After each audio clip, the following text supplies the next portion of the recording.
Fundamentals of assembling a computer.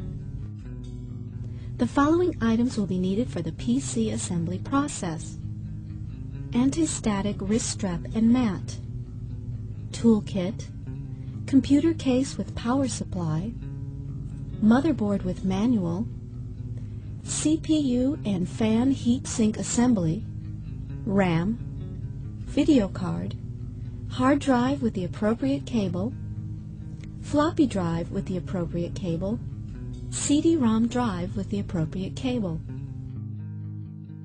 Start by preparing the case. Lay the case on its side and attach the motherboard standoffs in the appropriate locations. It may be helpful to examine the motherboard to determine the best standoff locations. Standoffs are small pegs made of a non-conductive material that help avoid short circuits by preventing the motherboard from touching the case.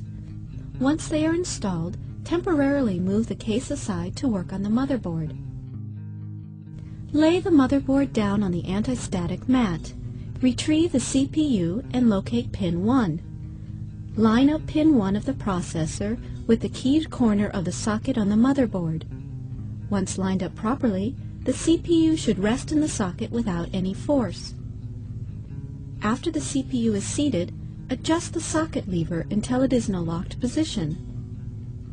When the lever is locked, the CPU is secure.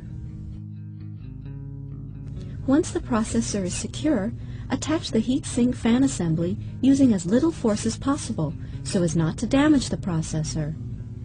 Plug in the heatsink fan's power plug onto the appropriate power connector. The proper connector can be identified using the motherboard manual.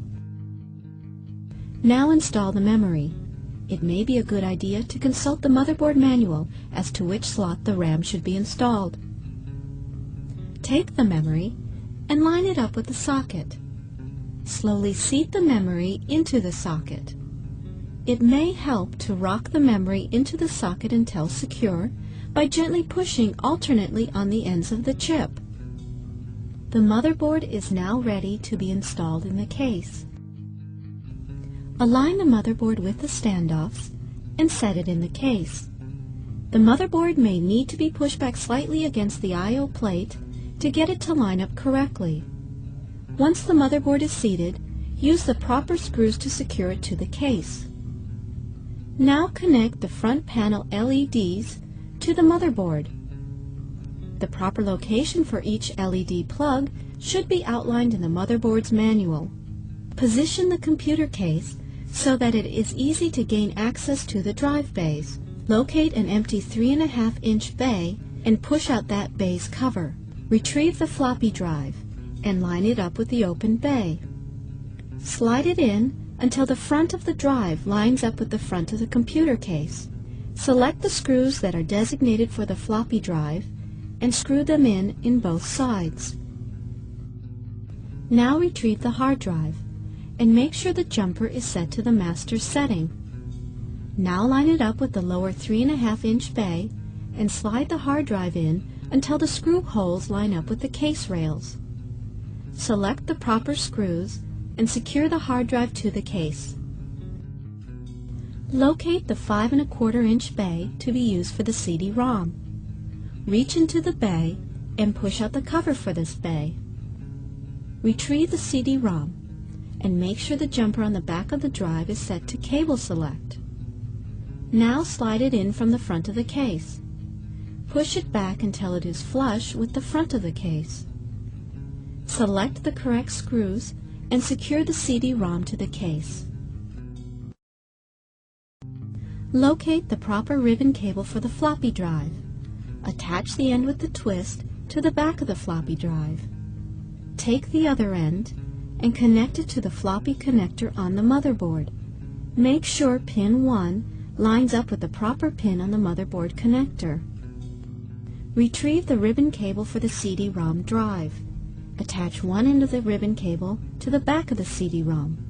Then attach the other end to the secondary IDE connector on the motherboard.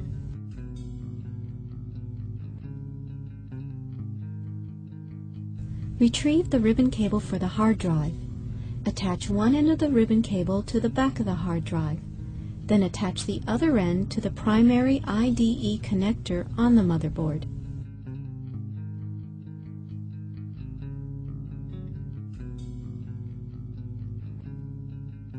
Now connect the power to each installed device. Examine the back of each drive. Find the power connectors on the back of each drive and connect the correct power cables to the CD-ROM drive, the hard drive, and the floppy drive. Next, connect the ATX power connector to the motherboard. It is keyed, so it can only be inserted one way. Now the video card is to be installed.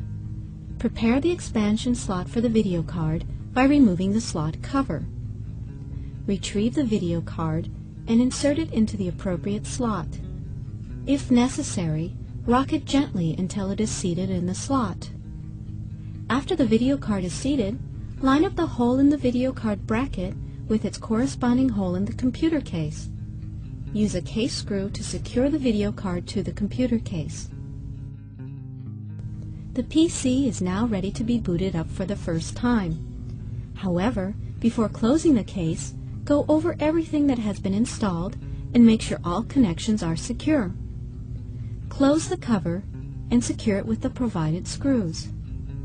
Plug in the power cord, the keyboard, and the monitor. Turn the PC and monitor on. The screen should show the computer running the Power On self-test.